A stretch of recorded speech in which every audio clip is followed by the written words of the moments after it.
Ready to take a walk on the dark side? Join me as we explore Missouri Down Under next.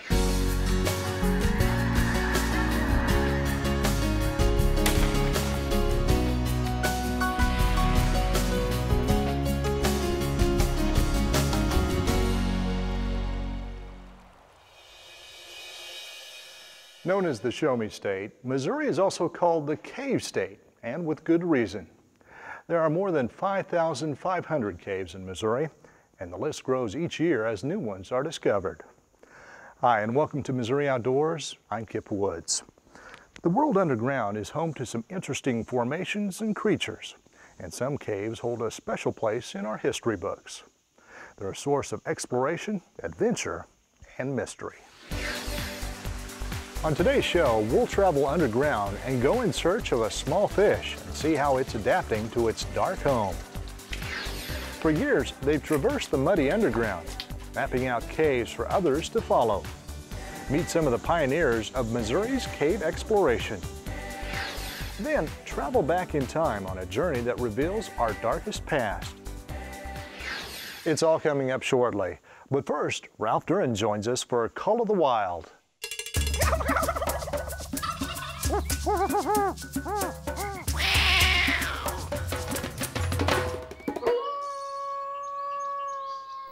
Some birds spend all year round in Missouri, and some migrate, coming here to breed and spending the winter in the tropics.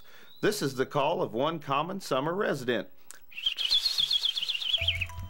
Is that an indigo bunting, a chipping sparrow, a brown-headed cowbird, or an eastern bluebird?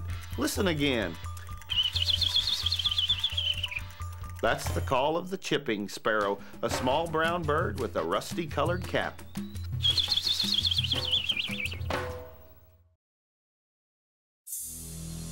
We wanted to catalog the caves. We wanted to find out how many caves there were in Missouri. And so we just kept going, you know. It was tremendously exciting. We could hardly contain ourselves. Every year we would find, say, an average of a couple hundred caves. And that went on and over a period of 50 years. You could go out any given day and find a new cave that nobody knew about. For over 50 years, the Missouri Speleological Survey has been locating, recording, exploring, conserving, and studying Missouri's caves. This golden era of Missouri cave exploration was marked by stunning discoveries, accomplished at a staggering pace. $5, all you can eat pancakes and sausage, and it goes towards the MSS. At the survey's recent 50-year anniversary celebration at Merrimack State Park, veterans of this golden era reminisced about the excitement and adventure of Missouri cave exploration's early years. Well, it started back in 1956. We were fascinated with Missouri caves because at that time the Geological Survey was just ready to publish the groundbreaking book called Caves of Missouri by Dr. J. Harlan Bretz.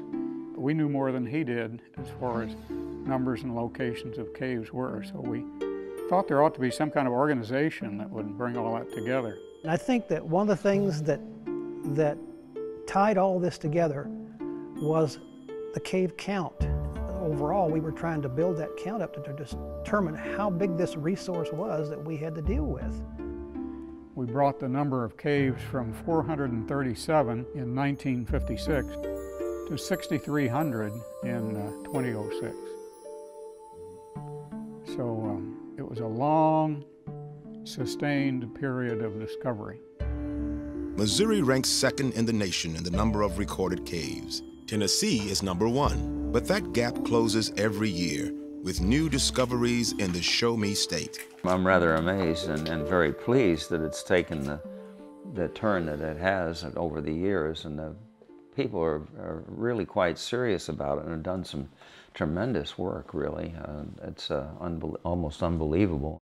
Alrighty guys, it's a great pleasure to kind of be here today at the 50th anniversary of the MSS. Kind of celebrating the beginning of it all. We're bringing in the guys who started it, and also the guys who kept it going for many years, while we're also celebrating the people who are currently doing the work, doing the mapping and the cave location, and science and caves. So it's kind of fun to get the two different generations mixed together.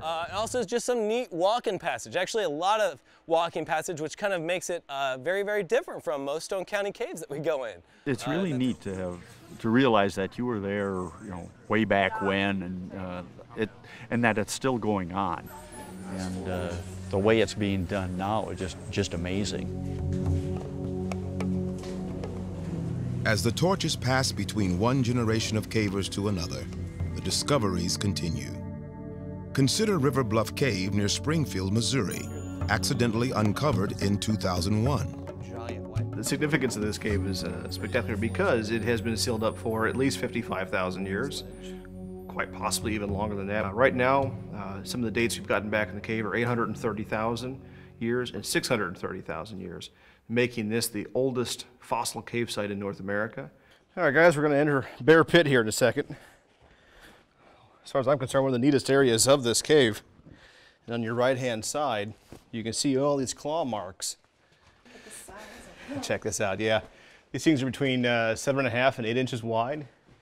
And you can see that they're a good 4 or 5 feet above our heads here at this point. There's the reach. This is a 2,000-pound bear. This area here is neat because not only do we have the bear claw marks, but around this pit and what we just found here a second ago, we found the actual pig tracks inside the pit. These are the Ice Age pig called a peccary. They're extinct today, or at least this species is extinct. Well, guys, if we're done here, let's go check out a different part of the cave. That is science, is to document, explore caves and do science. And that science is mapping, biology, geology, paleontology, archaeology. The mapping, I think, will always go on as planned. I think we're always going to be mapping caves, and we're always going to be finding caves. As long as there's cavers, there'll always be new caves being found and explored. While the past 50 years may be considered the golden age of Missouri cave exploration, who can predict what discoveries the next 50 years will bring? While new techniques and new technologies will make a profound impact on tomorrow's caving, today's explorers are equipped with a priceless gift, a tradition of commitment and adventure passed on by the pioneering generation of Missouri's cave explorers.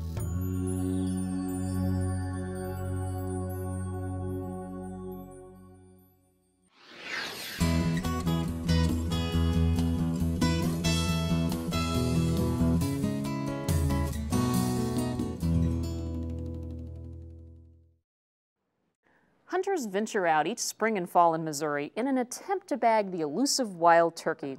For those that find success, the next big challenge is deciding how to cook the bird once you get it home. If you're looking for a recipe that's simple, tasty, and hot off the grill, then we've got you covered.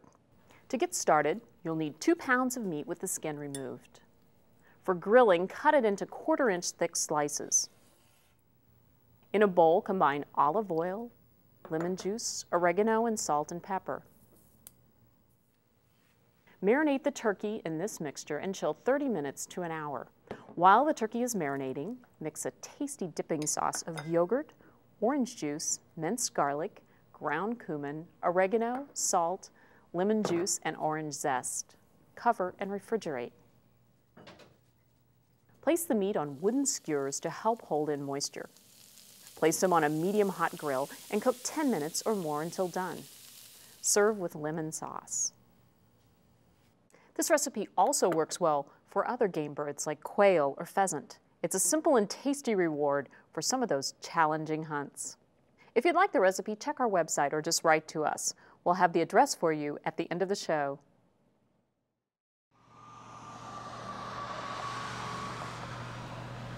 A little more than an hour's drive south of St. Louis, you'll find a county like many in Missouri, home to business and agriculture. But this landscape holds something different than most, and to see it, you have to look just below the surface.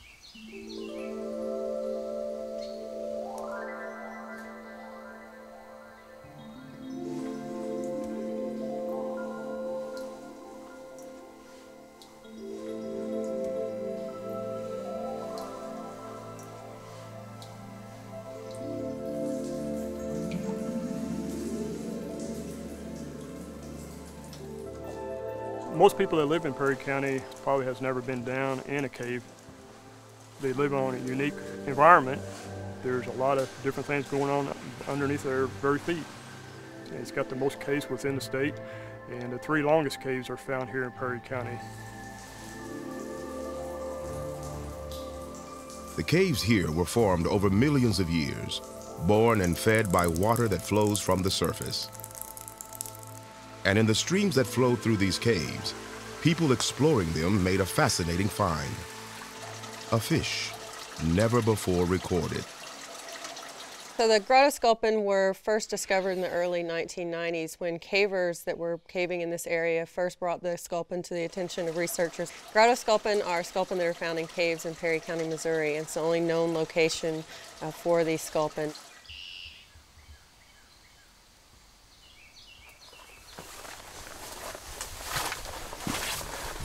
To learn more about this new fish, a team of researchers from the Missouri Department of Conservation and the University of Central Arkansas go underground to study the grotto sculpin and its environment.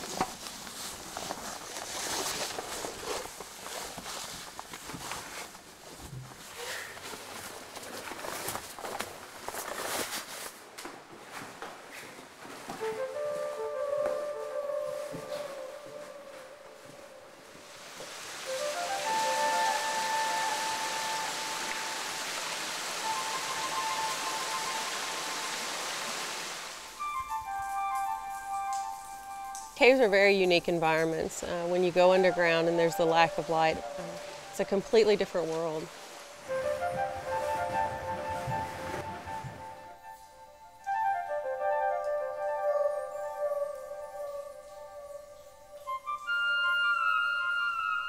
The organisms that are found there, they're very different. It's very exciting as a biologist to work in a cave environment.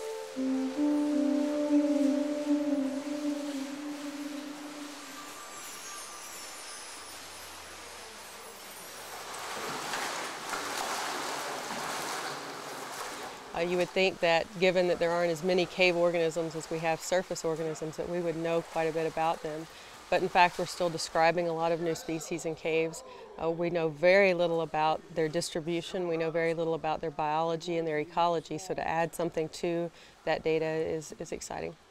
And the grotto sculpin being studied here hold one more interesting element. They are a species in the middle of change.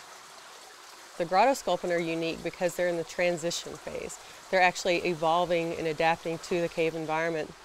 And that makes it very unique. It's an interesting way to study them, to look at what's going on, and to actually get some detail in terms of the progress and what happens over time. The starting point for the grotto sculpin, from a biological perspective, is the banded sculpin. They reside on the surface nearby. The banded sculpin live on the bottom of streams. They get their name from the banding pattern on the side of the fish, and they often have very large eyes situated on the top of the head for seeing their prey. Typical banded sculpin have very dark pigmentation and allows them to blend in well into the substrate to avoid getting eaten by other species. Some of these fish move to caves. Over time, through generations, the sculpin that migrated there started to change to meet the challenges of the underground world they now call home. They differ from a typical surface banded sculpin. They have reduced pigmentation, reduction in eye size, and enlarged lateral line pores, which allow them to sense their environment without having use of their eyes. Not every grotto sculpin here is the same. Some have more color. Others now have no lenses in their eyes. There are even fish with changes in the sensory parts of their brains.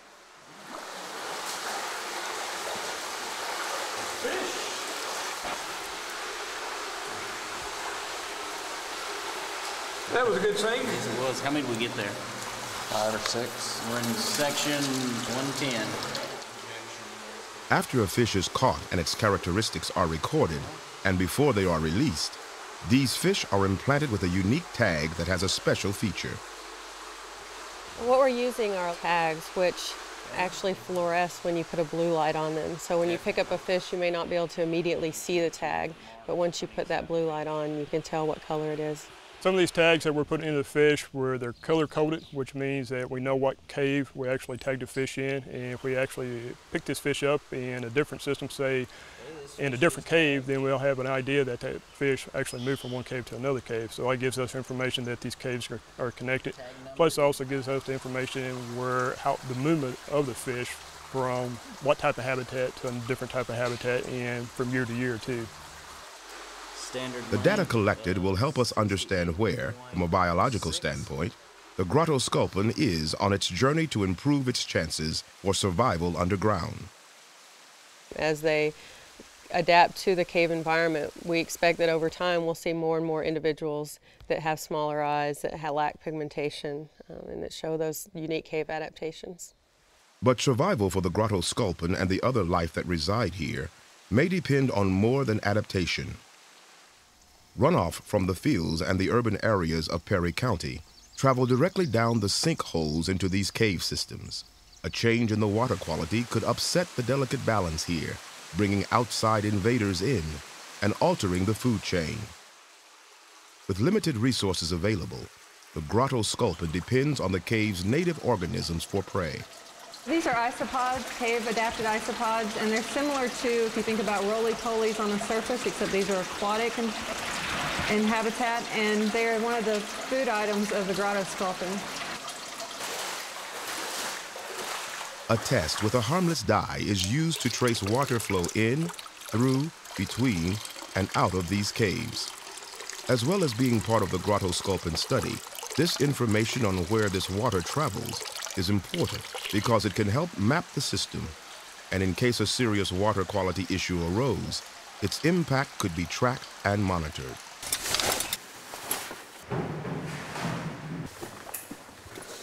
Just getting to the sites where these studies take place can be difficult.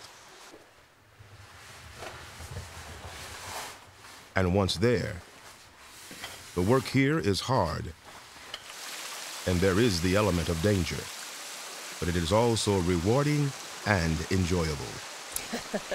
Yeah, it's a lot of fun. We get to go underground, we get to play in mud, do everything that you used to love doing as a kid, but now we get to do it as adults. It's very cool. I haven't really been in a cave till I started this project, and it's been a fun experience for me. It's something totally different, and I hope to continue to do it till I retire. With the grotto sculpin, these biologists have a rare opportunity in these caves to witness and record the process of biological change as it happens. But for all that transpires underground, it is still the surface that may hold the key to the future of this beautiful and complex environment. I think one of the most important aspects of cave protection, particularly in a place like Perry County, is just that people are aware of the cave systems, aware that runoff from the surface directly impacts the caves.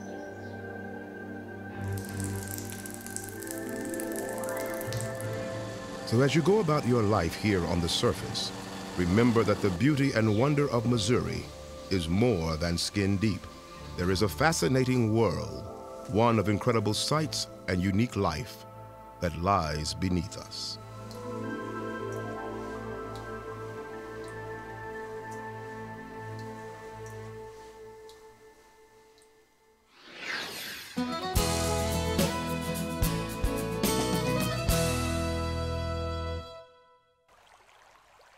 Floating the Missouri Stream is one of my favorite ways to spend a day off.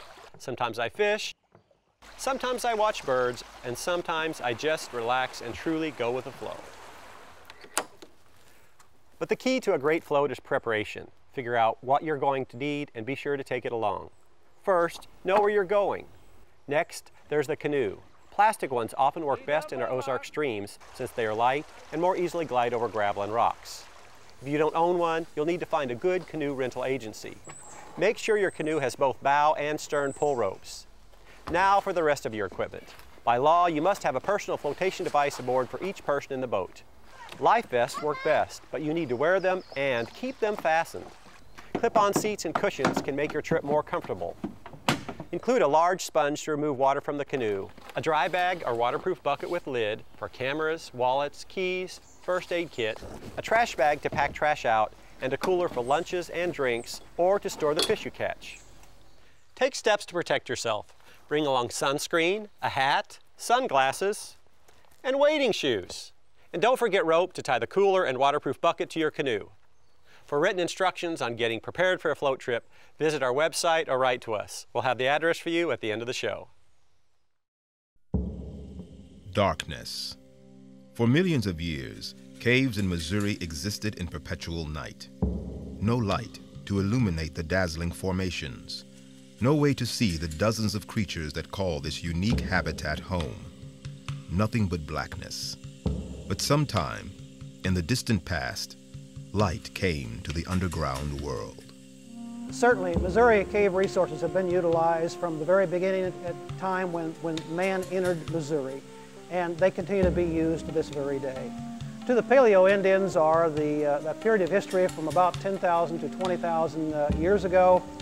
Caves were a very essential means of survival to those early cultures. They used the caves for a place to live at times in the entrances.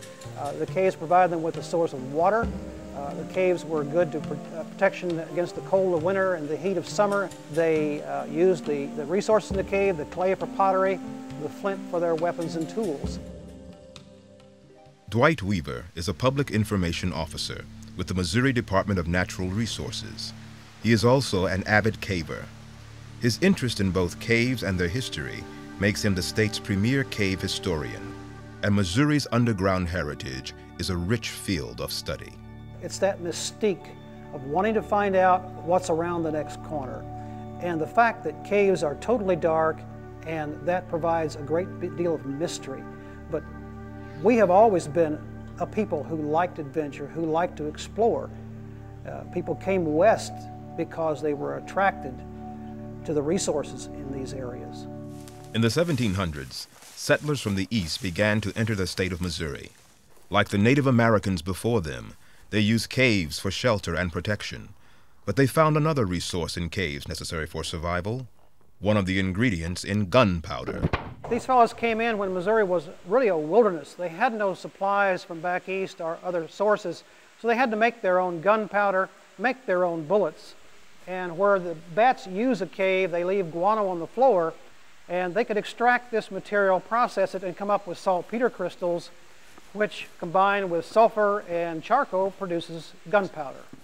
The growth of communities brought on new needs, and new uses were found for Missouri's caves. Their spring-fed streams were used for mills. The cool temperature was used as cold storage. In St. Louis, caves were used as ice houses and as breweries. The German brewmaster Adam Lemp started his operation in a cave at the corner of Cherokee and 13th Street in 1840. Another brewery nearby, the Bavarian Brewery, used caves for aging their product. Today, that brewery, Anheuser-Busch, is one of the world's largest, and beneath its foundation still lie the original storage caves. The turmoil of the Civil War brought violence and chaos to the state, and Missouri's caves were no exception. With their stores of saltpeter for gunpowder, caves were a valuable commodity, eagerly sought by both sides in the conflict. Quantrill's irregulars were said to have destroyed gunpowder mills in Merrimack Caverns, giving rise to the rumor that Jesse James, one of Quantrill's men, later used the cave as a hideout. In an era of bandits and bushwhackers, the darkness may have taken on a new significance.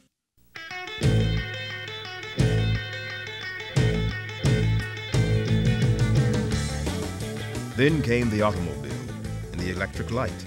Suddenly, caves transformed from utilitarian shelters to tourist attractions. Caves went commercial, and Missouri established its reputation as the cave state. At this time in Missouri history, caves were commercialized in many ways. They modified the caves, they put in walkways, they put in platforms, and they used the caves for dance halls and beer gardens and roller rinks, all kinds of social activities.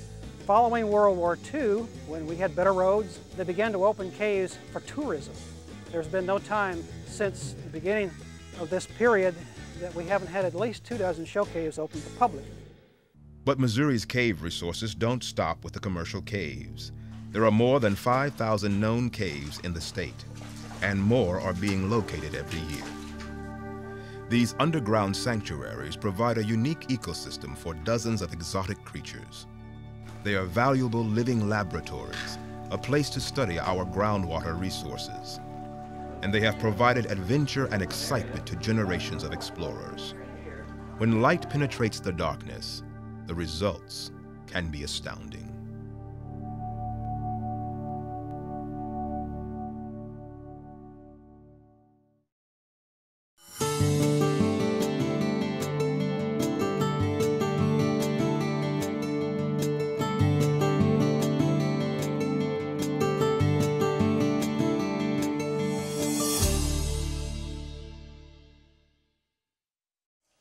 Well, that's it. Thanks for watching, and don't forget, if you get the chance, why not head out and enjoy Missouri's outdoors? That's where I'll be. See you next time. To receive a copy of today's recipe and handy hint, send us your name and address and the specific names of the recipe and hint.